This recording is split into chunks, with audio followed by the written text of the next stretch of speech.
Welcome everybody to my online class. Hello viewers and my dearest students. First of all, take my salam. Assalamu alaikum wa rahmatullah. I hope all of you are very well with your parents, very safely by the grace of Almighty Allah.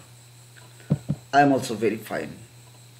Dear students, today I would like to introduce myself with you all. I am Masum Billah, lecturer in English, Mojid Jorina Foundation School and College.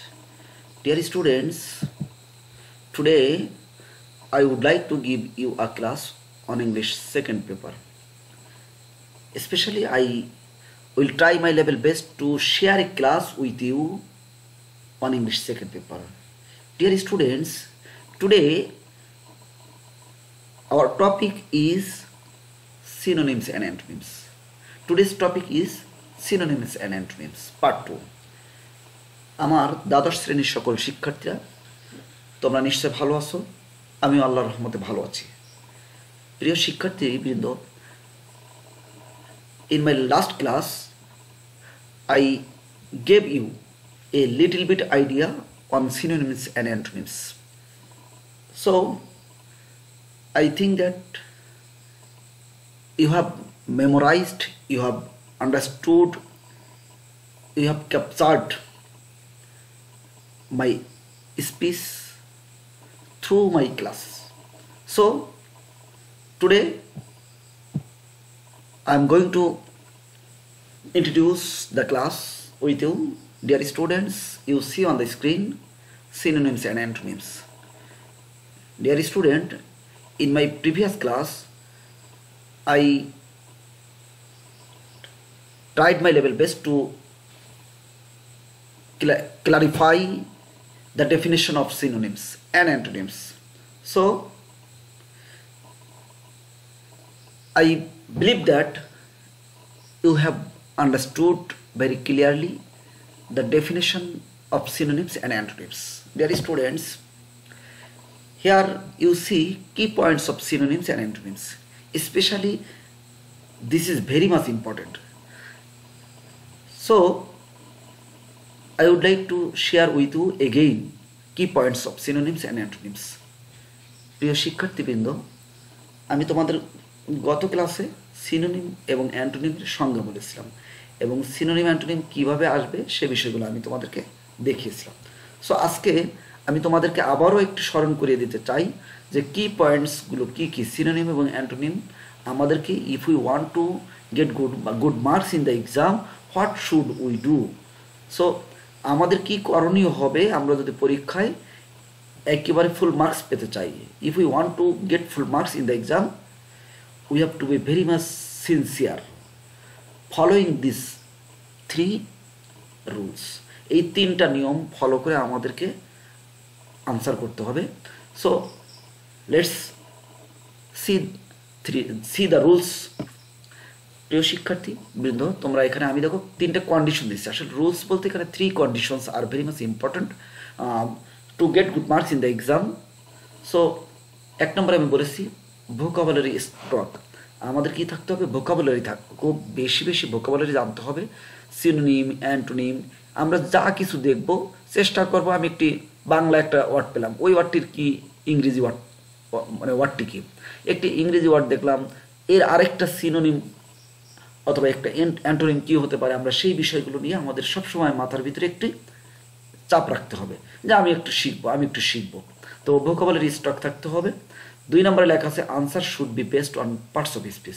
প্রিয় শিক্ষার্থীরা, তোমরা খুব ভালো করে মনে রাখবে এই দুইটা বিষয় কিন্তু খুব গুরুত্বপূর্ণ। তুমি ওয়ার্ডের মিনিং জানো বাট তুমি সঠিক মার্কস পেলে না, অর্থাৎ ফুল মার্কস পেলে না। এবং ফুল মার্কস না পাওয়ার যে কারণ থাকবে সেই কারণটা কি হবে? অন্যতম প্রধান কারণ হবে পার্টস অফ স্পিচ রিলেটেড আমি আনসার করতে পারলাম না। মনে রাখবে তোমার যে প্যাসেজ আসবে, ওই প্যাসেজে যে ওয়ার্ডটি আসবে ওই ওয়ার্ডটি ওই প্যাসেজের সেন্টেন্সের ভিতরে কোন প্রকার পার্টস অফ স্পিচ হিসেবে এসেছিল, নাউন না ভার্ব না অ্যাডজেক্টিভ না অ্যাডভার্ব।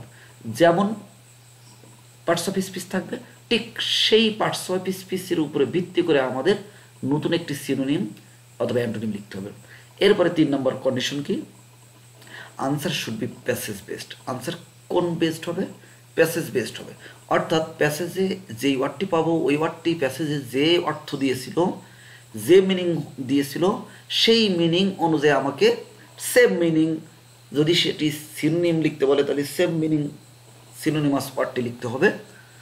আবার অ্যান্টোনিম বললে on the basis of the meaning of the passage আমাদেরকে অ্যান্টোনিমটা লিখতে হবে।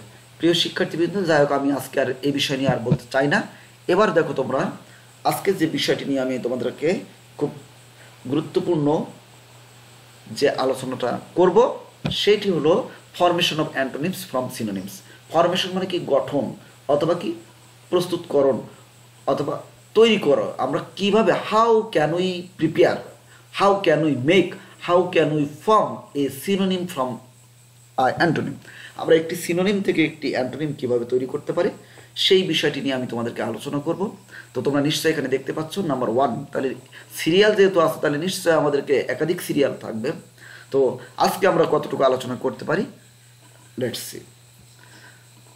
এখানে আমরা কি পাচ্ছি, by adding prefix in a word like il, im, in, ir, dish, miss, D. তাহলে আমাদের এই যে 9টি আমাদের প্রিফিক্স আছে, এই 9টি প্রিফিক্স আমাদের খুব মনোযোগ সহকারে মনে রাখতে হবে। তো প্রিফিক্স কি, প্রিফিক্স অর্থ হলো উপসর্গ। বাংলায় তোমরা নিশ্চয় পড়েছো, প্রিফিক্স অর্থ উপসর্গ। উপসর্গ কোথায় বসে, উপসর্গ সবসময়, prefix is used at the very beginning of a sentence and after adding prefix in a word, sorry, prefix ওয়ার্ডের পূর্বে পড়বে, prefix is added before a word and means the word in different way. প্রিয় শিক্ষার্থীবৃন্দ, by adding prefix in a word like, আমাদের এই উপসর্গ ব্যবহার করতে কোথায়, একটি ওয়ার্ডের পূর্বে। কেমন, যেমন কোন উপসর্গগুলো, ইল, im, in, ir, dis, mis, un, de, non. For examples, এখানে আমরা তোমরা দেখতে পাচ্ছ যে সিনোনিম, অ্যান্টোনিম, অর্থাৎ আমরা অবশ্যই বলছি কি formation of synonyms from antonyms, sorry, formation of antonyms from synonyms. Synonym থেকে অ্যান্টোনিম লিখতে হবে। তো আমাদের দেখো, সিনোনিম থেকে আমরা অ্যান্টোনিম লিখবো, সিনোনিম থেকে অ্যান্টোনিম লিখবো। তার জন্য আমাদের প্রথম শর্ত, first of all we have to memorize the prefixes by which we can make antonym from a synonym. So let's start. Synonym এখানে কি লেখা আছে, প্রথমটা আমাদের কাছে ইল, তাহলে ইল যুক্ত আমরা সিনোনিম থেকে অ্যান্টোনিমগুলো হয় যেই ওয়ার্ডগুলো সেগুলো আমরা দেখব। তো লিগাল, ইললিগাল। লিগাল মানে কি যৌক্তিক, ইললিগাল মানে কি অযৌক্তিক। লিগাল মানে যৌক্তিক, ইললিগাল মানে অযৌক্তিক। তাহলে কি আমরা কিন্তু অ্যান্টোনিম পেয়ে গেছি। লেজিবল, লেজিবল, ইললেজিবল। লেজিবল মানে কি, এটাও কি যৌক্তিক, তাই তো। লেজিবল মানে যৌক্তিক, ইললেজিবল মানে কি অযৌক্তিক। লেজিবল মানে আমরা বলতে পারি যৌক্তিক অথবা বৈধ, ইললেজিবল মানে কি অযৌক্তিক বা অবৈধ। এরপর কি mature, immature, mature, immature, mortal, immortal, mortal, immortal, possible, impossible, possible, impossible, pertinent, impertinent. প্রিয় শিক্ষার্থীবৃন্দ, নিশ্চয়ই তোমাদের এই ওয়ার্ডটি মনে রাখতে হবে, এটা কিন্তু বিশ্ববিদ্যালয় ভর্তি পরীক্ষায় এসেছিল একবার। পার্টিনেন্ট মানে কি প্রাসঙ্গিক, পার্টিনেন্ট মানে কি প্রাসঙ্গিক। ইমপার্টিনেন্ট, ইমপার্টিনেন্ট মানে কি ইমপার্টিনেন্ট, ইমপার্টিনেন্ট মানে হলো অপ্রাসঙ্গিক, যেটাকে বলা হয় ইররেলিভেন্ট, অপ্রাসঙ্গিক। এরপর হচ্ছে পেশেন্ট, পেশেন্ট মানে কি ধৈর্য, পেশেন্ট, পেশেন্ট মানে কি এখানে পেশেন্ট, ইমপেশেন্ট অর্থাৎ সহনশীল বা সহনশীল, ইমপেশেন্ট মানে অসহিষ্ণু, মানে পেশেন্স যদি বলে ইমপেশেন্স, পেশেন্ট অর্থাৎ ধৈর্যশীল, ইমপেশেন্ট মানে অধৈর্যশীল। এবার perfect, imperfect, perfect, imperfect, decent, indecent. এই ডেসেন্ট মানে কি তোমরা নিশ্চয় জানো, ডেসেন্ট মানে কি হলো শালীন বা ভদ্র, নম্র। ইনডিসেন্ট মানে অভদ্র, অশালীন। জাস্টিস, ইনজাস্টিস, জাস্টিস মানে কি ন্যায় বিচার, ইনজাস্টিস মানে কি অবিচার। জাস্টিস মানে কি ন্যায় বিচার, ইনজাস্টিস মানে কি অবিচার। ক্যাপাবিলিটি মানে কি, ক্যাপাবিলিটি মানে কি যেটাকে বলতে আমরা অ্যাবিলিটি মানে কি, অ্যাবিলিটি মানে কি সামর্থ্য, ক্যাপাবিলিটি মানে কি সামর্থ্য বা যোগ্যতা, ইনক্যাপাবিলিটি মানে কি অক্ষমতা। এটা হলো ক্যাপাবিলিটি মানে সক্ষমতা, ইনক্যাপাবিলিটি মানে কি অক্ষমতা। অ্যাডিকুয়েট, অ্যাডিকুয়েট মানে কি পর্যাপ্ত, অ্যাডিকুয়েট মানে কি পর্যাপ্ত। ইনঅ্যাডিকুয়েট মানে কি অপর্যাপ্ত, ইনঅ্যাডিকুয়েট মানে কি অপর্যাপ্ত। রেলিভেন্ট মানে কি প্রাসঙ্গিক, ইররেলিভেন্ট মানে কি অপ্রাসঙ্গিক। রেসপন্সিবল মানে কি দায়বদ্ধ, ইররেসপন্সিবল মানে কি অর্থাৎ কি দায়িত্ব জ্ঞানহীন। রেসপন্সিবল আমরা যদি অনেক সময় বলি কি he is responsible for his family, সে তার কি, অথবা you are responsible for your mistakes, তোমার ভুলগুলোর জন্য তুমি কি দায়ী, তাহলে কি ইররেসপন্সিবল, রেসপন্সিবল, ইররেসপন্সিবল। এরপরে আমরা প্রিয় শিক্ষার্থীবৃন্দ, এরপরে আমরা আরও একটি স্লাইড দেখতে পাচ্ছি। এখানে আমি শুরুতে অবশ্যই formation of synonyms and antonyms, formation of synonyms from antonyms লিখে রাখছি, এবং সেখানে আমরা কি কি যুক্ত করব সেই বিষয়গুলো লেখা আছে। ফর এক্সাম্পল দেখো, আমাদের আগের যে স্লাইডটা ছিল সেখানে ইল, ইম, ইন এবং আর, আয়ার শেষ করেছি। এখানে আমাদের কি আছে আনডিসমিস, ডি, non. For example like, dislike, like, dislike, like, dislike. Please, displease, please মানে কি সন্তুষ্ট, ডিসপ্লিজ মানে অসন্তুষ্ট। রেসপেক্ট, ডিসরেসপেক্ট সম্মান, অসম্মান। Connect, disconnect. এরপর হচ্ছে ফরচুনেট মানে কি ভাগ্যক্রমে। আনফরচুনেট মানে কি দুর্ভাগ্যক্রম। Social, unsocial, social, unsocial. Forgettable মানে কি ভুলে যাওয়ার যোগ্য, অর্থাৎ কি যেটা আমরা ভুলে যাই এমন কিছু। Unforgettable, unforgettable. Contested, uncontested, contested, uncontested. Understand, misunderstand, তাহলে কি আমরা মিস দিয়ে শুরু করলাম, কিন্তু আন্ডারস্ট্যান্ড, মিসআন্ডারস্ট্যান্ড অর্থাৎ আন্ডারস্ট্যান্ড বুঝতে পারো, অথবা কি বোঝাপড়া, মিসআন্ডারস্ট্যান্ড মানে কি ভুল বোঝাবুঝি হওয়া। কনসেপশন মানে কি ধারণা, মিসকনসেপশন, তাহলে conception, misconception, misconception, conception, misconception. Accelerate, accelerate মানে কি ত্বরান্বিত করা, দীর্ঘায়িত করা। অ্যাক্সেলারেট মানে কি ত্বরান্বিত করা। ডিঅ্যাক্সেলারেট মানে কি অর্থাৎ সংক্ষিপ্ত করা, অথবা খাটো করা, অথবা ত্বরান্বিত না করা। জেনারেট মানে কি জন্ম দেওয়া, উদ্ভাবন করা। ডিজেনারেট মানে কি বন্ধ, অর্থাৎ কি জন্ম নিয়ন্ত্রণ করা, ডিজেনারেট। এরপরে আছে কি দেখো এন্টিটি, এন্টিটি মানে কি সত্তা। নন এন্টিটি মানে কি অস্তিত্বহীন যেটাকে বলা হয়।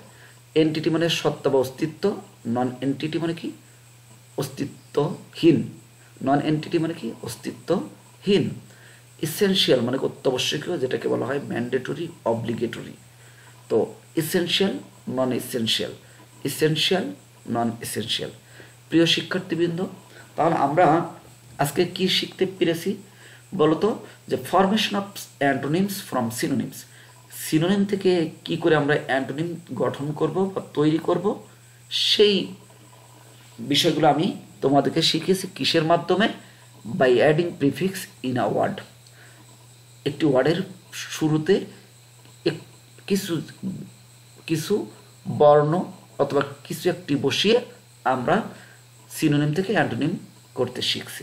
প্রিয় শিক্ষার্থীবৃন্দ, তাহলে আজকে আমরা আর বেশি আলোচনা করব না, আমি তোমাদেরকে হোমওয়ার্ক দিয়েই আজকে তোমাদেরকে ছুটি দিয়ে দেবো, কেমন? তো দেখো তোমাদের হোমওয়ার্কটি কী দিয়েছি। Write a paragraph showing causes and effects of road accident in Bangladesh in about 100 to 150 words.